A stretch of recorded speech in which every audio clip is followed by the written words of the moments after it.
Good morning students, welcome back to Maharaja Agrasen Ayurved college. आज की class में हमारा सब्जेक्ट रहने वाला है स्वस्थ वृत्त।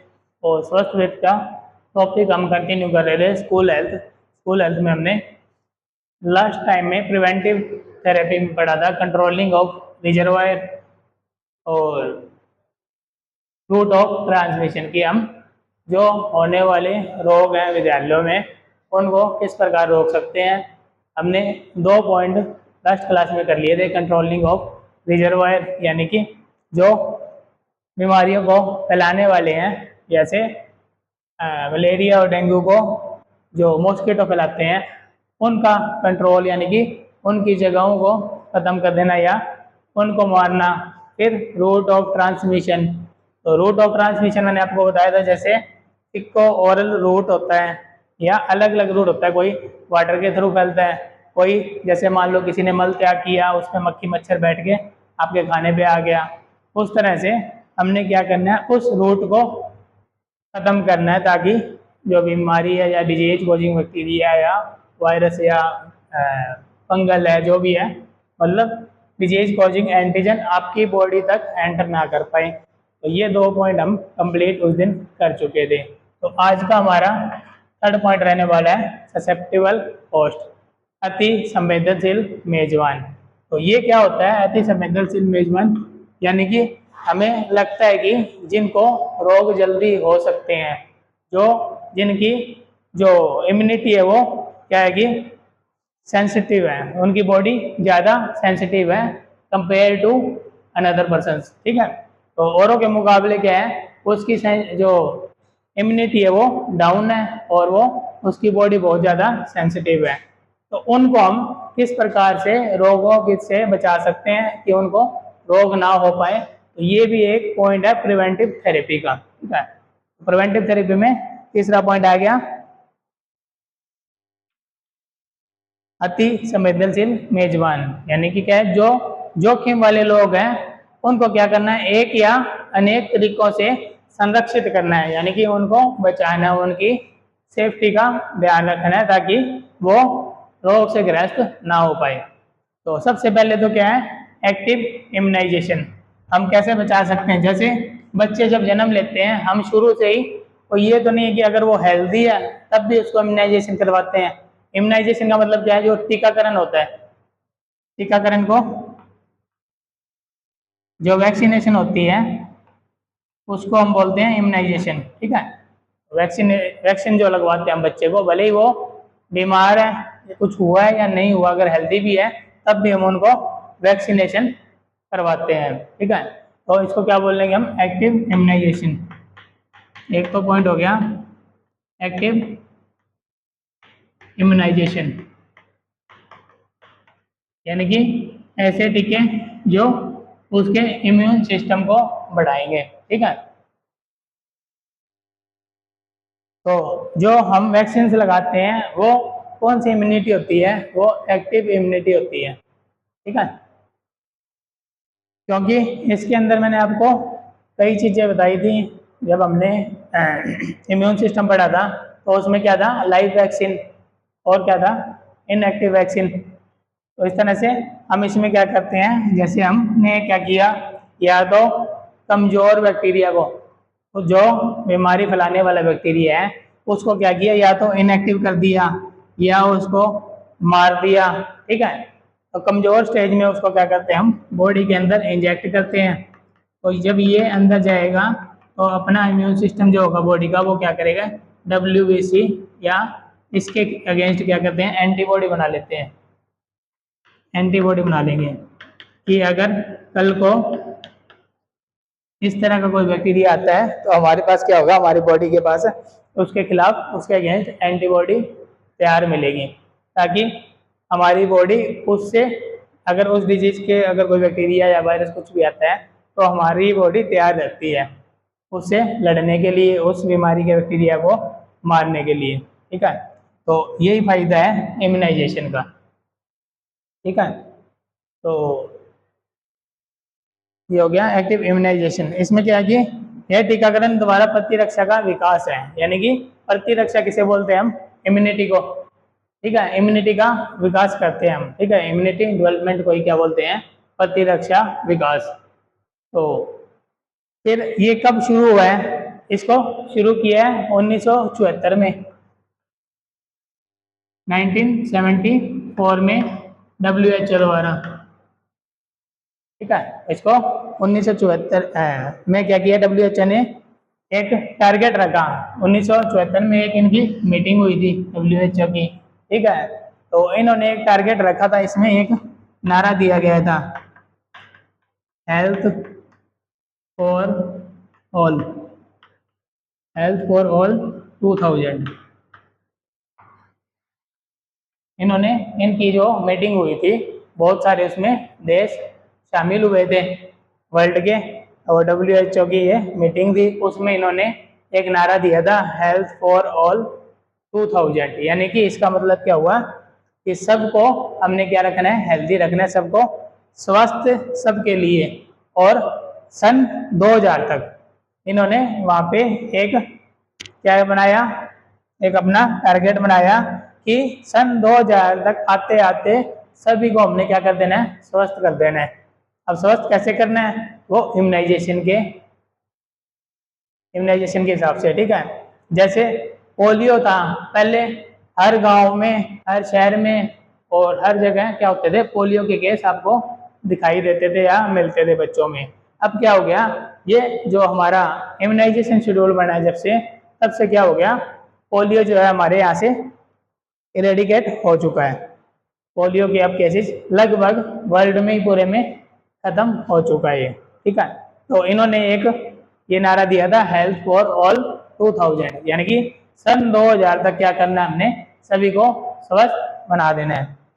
तो WHO ने बस 2000 तक दुनिया के सभी बच्चों को 6 बीमारियां, अब उसमें मेनली 6 बीमारियां इन्होंने ली थी। उसमें कौन सी आ गई? सबसे पहले तो डिप्थीरिया,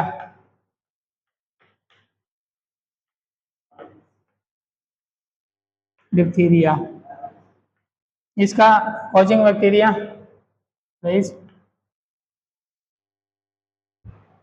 ये बैक्टीरियल था या वायरल था? डिप्थीरिया,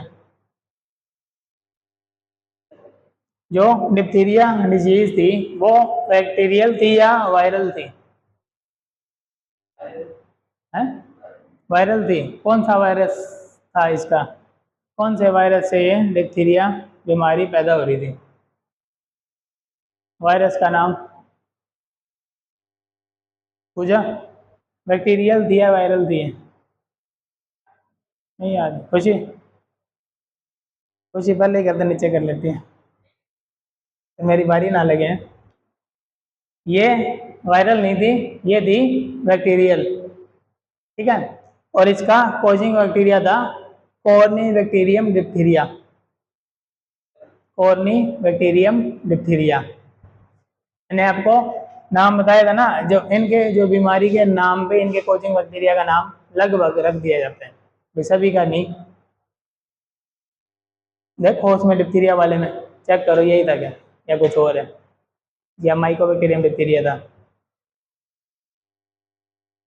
कॉर्नीबैक्टीरियम डिप्थीरिया होगा इसका। पीछे जो हमारी डिजीज हमने पढ़ी थी ना, कम्युनिकेबल डिजीज, उसके अंदर हमने इसको पढ़ा है डिप्थीरिया को।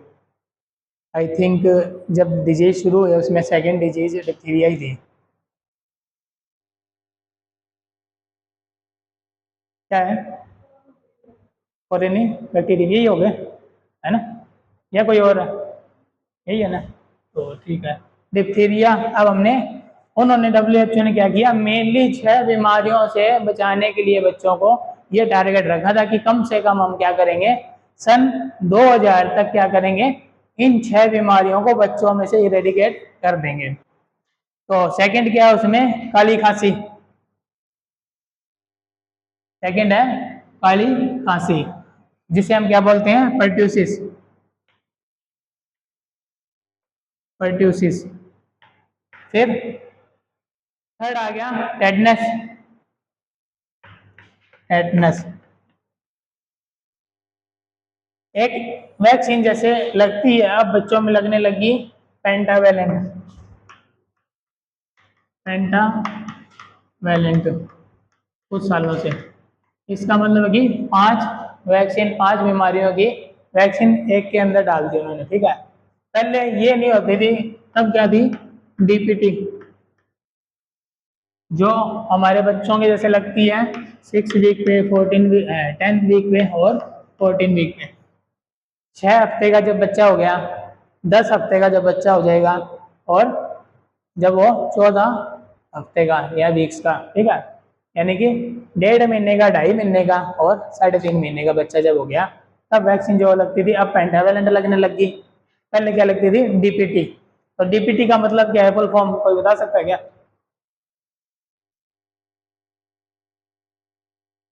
डीपीटी की फुल फॉर्म कोई बच्चा बता सकता है? जो डीपीटी वैक्सीन लगती थी,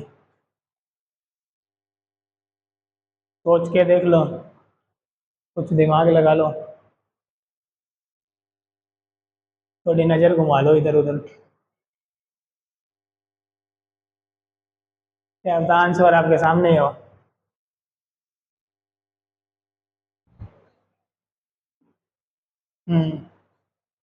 डिप्थीरिया। और कहाँ पे हैं, दिखाई देगा क्या? लिखा हुआ है, परट्यूसिस, टेटनस, पहले ये लगता था। अब इसमें ऐड हो गया एक तो HIV, haemophilus influenza B, influenza जो सांस की बीमारी होती है, और एक इसमें हेपेटाइटिस बी, ये ऐड हो गया।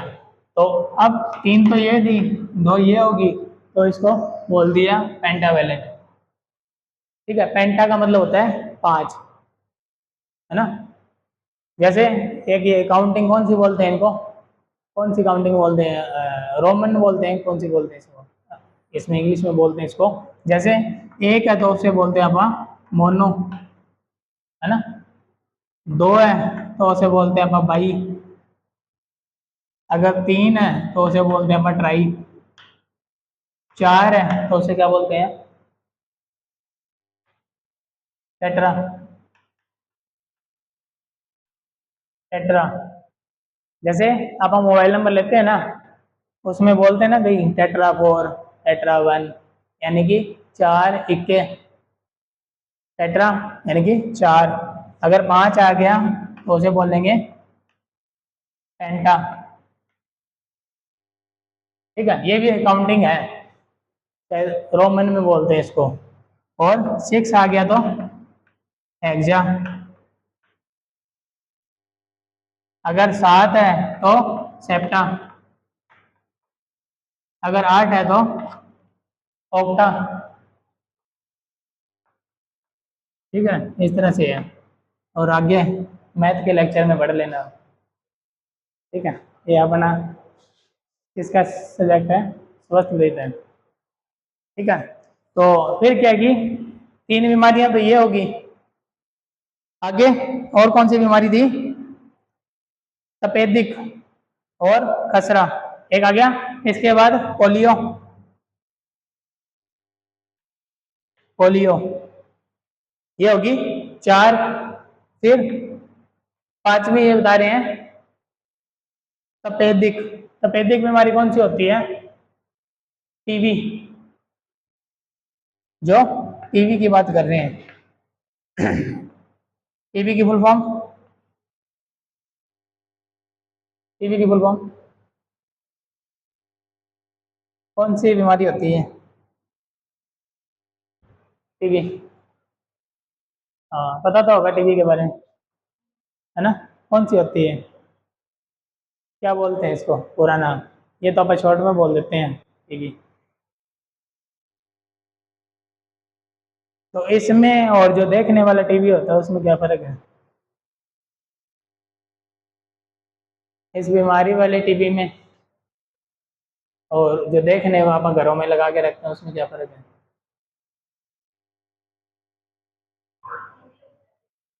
वो, हाँ वी होता है ना वो, और ये बी है, वो वाला ये होता है, और ये बीमारी वाला ये होता है। तो इसकी फुल फॉर्म होती है, पीछे रहने दे इतनी मेहनत ना कर, मैं बता रहा हूँ। ट्यूबरकुलोसिस होता है इसका मतलब, ट्यूबरकुलोसिस, ठीक है।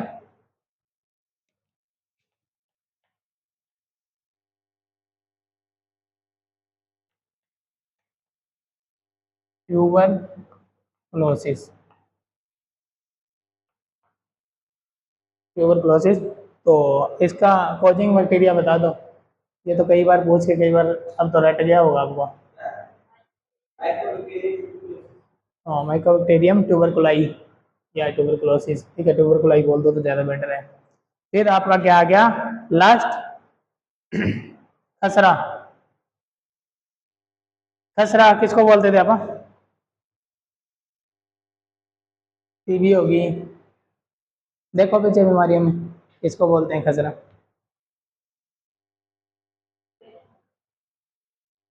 रूबेला को, ठीक है। तो ये बीमारी आ गई अपनी रूबेला। तो वैक्सीनेशन के थ्रू इन्होंने टारगेट रखा है कि हेल्थ फॉर ऑल, यानी कि 2000 तक हमने क्या करना है, कम से कम इन 6 बीमारियों को इरेडिकेट कर देना है, ठीक है, यानी कि खत्म कर देना है, किसी भी बच्चे को ये रोग ना होने पाए, ठीक है। कौन कौन सी बीमारी आ गई? Diphtheria, pertussis, tetanus, polio, TB और रूबेला, ठीक है। तो रूबेला बैक्टीरियल है या वायरस, वायरल है? रूबेला है, वायरल है या बैक्टीरियल है? ये भी ध्यान रखा करो साथ में कि बैक्टीरियल है या वायरल है। अगर वायरल है तो कौन सा वायरस है, बैक्टीरियल है तो कौन सा बैक्टीरिया है, ये चीज़ें याद रखने लायक है। तो ये होता है वायरल। और वायरस कौन सा था? पैरामिक्सो वायरस, पैरामिक्सो वायरस, ठीक है। तो ये 6 बीमारियों को हमने क्या करना है, भगा देना है। तो फिर क्या हुआ, टीकाकरण का एक कार्यक्रम इन्होंने शुरू किया, जिसे क्या बोलते हैं अपन, expanded programme on immunization. Expanded programme on immunization, यानी कि एक्सपेंड किसे कहते हैं, एक फैला हुआ, मतलब एक इम्यूनाइजेशन का शेड्यूल हमने फैलाना है। तो भारत में क्या बोलते हैं इसे, ईपीआई। इसकी शुरुआत कब हुई? इंडिया में शुरुआत हुई इसकी 1978 में, ठीक है। जब हम इंडिया की बात करेंगे, जो हमारा इम्यूनाइजेशन शेड्यूल शुरू हुआ 1978 में, ठीक है। तो फिर क्या हुआ, ये 1985 में यूनिसेफ ने 1990 तक सार्वभौमिक टीकाकरण प्राप्त करने का लक्ष्य रखा था। तो 1985 में जो एक यूनिसेफ की मीटिंग हुई थी, उन्होंने क्या किया था कि 1990 तक हमने क्या करना है, सार्वभौमिक टीकाकरण प्राप्त करने का लक्ष्य रखा। सार्वभौमिक टीकाकरण किसे कहते हैं? Universal immunisation schedule. एक यानी यूनिवर्सल, यानी कि जो पूरे वर्ल्ड में चलता है, यूनिवर्सल, यूनिवर्सल इम्यूनाइजेशन शेड्यूल। मैंने आपके व्हाट्सएप ग्रुप में एक इम्यूनाइजेशन शेड्यूल का चार्ट डाला था, एक चार्ट था, उसके अंदर यूनिवर्सल इम्यूनाइजेशन शेड्यूल था पूरा, कि कौन से दिन पे एट बर्थ पे कौन सी वैक्सीन लगती है, फिर 6 वीक पे कौन सी लगती है, 10th वीक पे कौन सी लगती है, 14 वीक पे कौन सी लगती है, और फिर 6ठे महीने पे कौन सी लगती है, 9वें महीने में कौन सी लगती है, 1 साल में कौन सी लगती है, बूस्टर डोज कब लगती है, इस तरह से 16 महीने में कौन सी लगती है। वो मैंने आपको एक ग्रीन से कलर का इस तरह से सिंगल पेज था, वो मैंने डाला हुआ, आपको वो देख लेना। और वो शायद मैंने डिप्लोमा वाले ग्रुप में डाला था। आप कौन से में ऐड हो? बीएससी वाले में का? चलो मैं एक बार बीएससी वाले में और उसको फॉरवर्ड कर दूंगा, ठीक है। तो वो देख लेना एक बार, उसको याद करने की कोशिश करना, याद ना हो तो कम से कम पढ़ना जरूर उसको एक बार।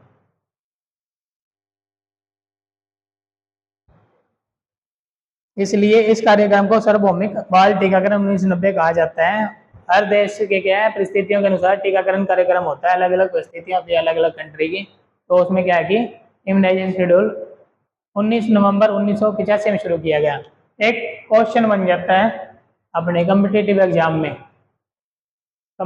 एग्जाम में एक क्वेश्चन बनता है कि यूनिवर्सल इम्यूनाइजेशन शेड्यूल कब शुरू किया गया, कौन से सन में शुरू किया गया। तो ये क्या है, 19 नवंबर 1985 का, मतलब डेट तो नहीं पूछी जाती, मेन तो क्या पूछा जाता है कौन से सन में हुआ, तो इसका याद रखना आपने 1985। यूनिवर्सल इम्यूनाइजेशन शेड्यूल किस सन में आया था। तो अब क्या कि फिर पैसिव इम्यूनाइजेशन, एक तो ये तो हो गया एक्टिव इम्यूनाइजेशन, दूसरा क्या है पैसिव इम्यूनाइजेशन। तो एक्टिव इम्यूनाइजेशन और पैसिव इम्यूनाइजेशन में फर्क क्या है, कोई बता सकता है।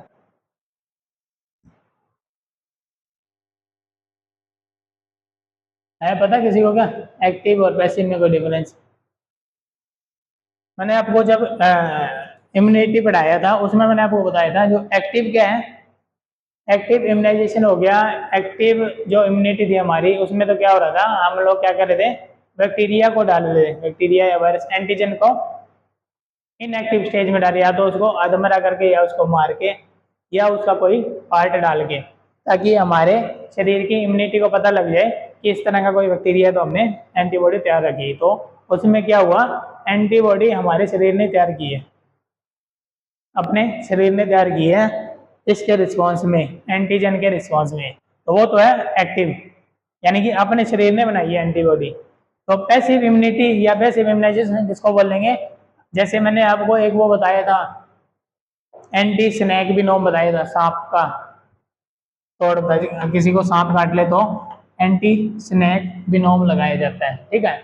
ये हम तैयार कैसे करते थे, हमने मैंने आपको बताया था कि जैसे हमने क्या किया, किसी घोड़े को सांप से कटवा दिया, फिर उसके शरीर ने क्या किया एंटीबॉडी बनाई, वो एंटीबॉडी हमने निकाल के उसको लैब कंडीशन में डिवाइड करके एंटीबॉडीज तैयार कर ली। अब क्या करते हैं हम, डायरेक्ट जब किसी इंसान को सांप ने काट लिया तो हम क्या करेंगे, जो घोड़े से हमने निकाली थी एंटीबॉडी तैयार की है हमने लैब में, वो इसमें एंटी स्नेक बिनोम में होती है, वो अपन डायरेक्टली इंजेक्ट कर देते हैं इंसान के शरीर में। तो क्या हुआ, ये जो हमने डाल दी है वही डायरेक्ट उस पर सांप का जो जहर है उसको खत्म करने के लिए काम करेगा। इसमें क्या है कि अपने शरीर ने नहीं बनाई, तो ये क्या है पैसिव। एक्टिव को ये याद रखना अपना शरीर बना रहा है एंटीबॉडी, पैसिव को याद रखना कि डायरेक्टली तैयार करी कराई, अपने शरीर को मेहनत नहीं करनी पड़ी, उसको बाहर से मिल गई, ठीक है। तो और ये भी, इसमें मैंने एक नेचुरल बताई थी, एक मैंने आपको आर्टिफिशियल बताई थी। ये तो होगी आर्टिफिशियल क्योंकि हमने इसको लैब में तैयार किया है, ठीक है।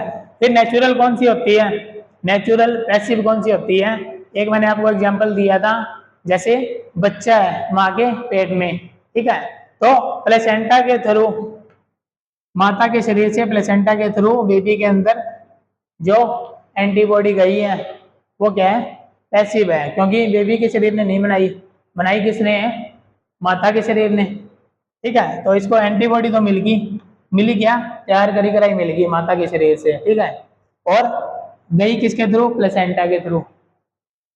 नेचुरल प्रोसेस है ना, अपन ने कुछ भी नहीं किया, इंसान ने कुछ नहीं किया, तो नेचुरल पैसिव इम्यूनिटी। और ये जो हमने बनाई है ये करके डाल दी, ये active sorry artificial passive immunity, समझ गए। और एक क्या हुआ, जब बैक्टीरिया अपने शरीर के अंदर एंटर किया, अपने शरीर ने एंटीबॉडी बनाई, वो क्या हो गया नेचुरल एक्टिव इम्यूनिटी, ठीक है, नेचुरल एक्टिव इम्यूनिटी। फिर हमने क्या किया, अगर जैसे ये बताया मैंने वैक्सीन उसमें डाल दी, वैक्सीन हमने तैयार कैसे की है, किसी एंटीजन को मार के अपने एंटीजन उसके अंदर डाल दिया, फिर जो इम्यूनिटी बनी है वो कौन सी बन गई, बना तो अपना शरीर ही रहा है एक्टिव, इतना तो पता लग गया एक्टिव है, लेकिन हमने भी तो बाहर से एंटीजन डाला है फिर बनी है, तो वो क्या हो गया आर्टिफिशियल एक्टिव इम्यूनिटी। समझे कुछ या कंफ्यूज हो गए, नहीं बनी बात, थोड़ी बहुत बन गई कुछ, थोड़ी बहुत बनी है या पूरी बन गई बात, या बिल्कुल नहीं बनी। देखो एक्टिव है, इतना ध्यान दिमाग में रखना कि एक्टिव है यानी कि अपने शरीर ने खुद ने एंटीबॉडी बनाई है, समझ गए। पैसिव में ये याद रखना कि बनी बनाई बात से आगे, ठीक है, इतनी तो बात ध्यान में रह जाएगी। एक्टिव पैसिव तो समझ आ ही गया। फिर नेचुरल है, तो नेचुरल यानी कि अपने आप कुछ हुआ, इंसान ने अपन ने कुछ नहीं किया, ना लैब कंडीशन में किया ना किसी भी प्रकार से किया। और अगर आर्टिफिशियल है तो आर्टिफिशियल क्या है कि यानी कि अपन ने कुछ पंगे लिए हैं, ठीक है, फिर जाके वो इम्यूनिटी डेवलप हुई है। अब वो डिपेंड करता है अपने शरीर ने एंटीबॉडी बनाई है या बाहर से अपन ने एंटीबॉडी डाली है, ठीक है, वो एक्टिव और पैसिव होगी। ये इतना ही कंसेप्ट है, थोड़ा सा ध्यान से समझोगे तो बात बन जाएगी। फिर निष्क्रिय प्रतिरक्षा के लिए 3 प्रकार की तैयारियों में पहले ही बताया जा चुका है कि सामान्य मानव इम्यूनोग्लोबिन, जो इम्यूनोग्लोबिन लगाते हैं आप, ठीक है, इम्यूनोग्लोबिन क्या है, तैयार किया कराया क्या है, एंटीबॉडी।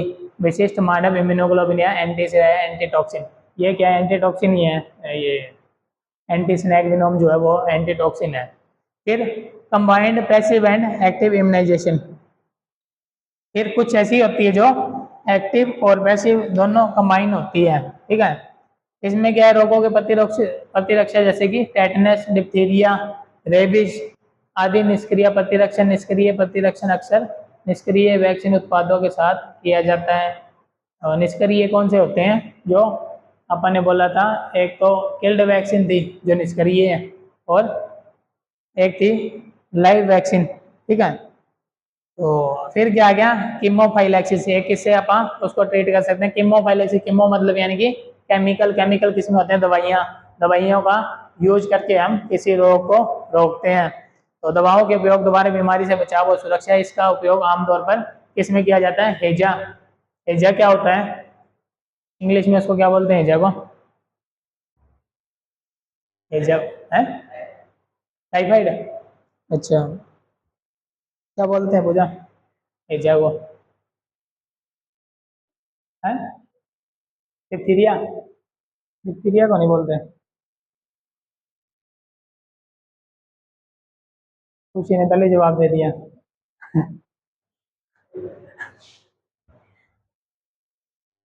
कोलेरा, रहने दो, मेहनत ना करो।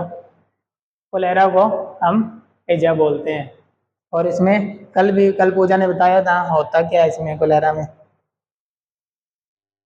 होता क्या है, इसमें कोलेरा में लूज मोशन और उल्टियाँ होती हैं, ठीक है, यही इसका मेन होता है। और इसका एक जो क्या कहते हैं, जो कोजिंग बैक्टीरिया कौन सा था डिप्थीरिया का,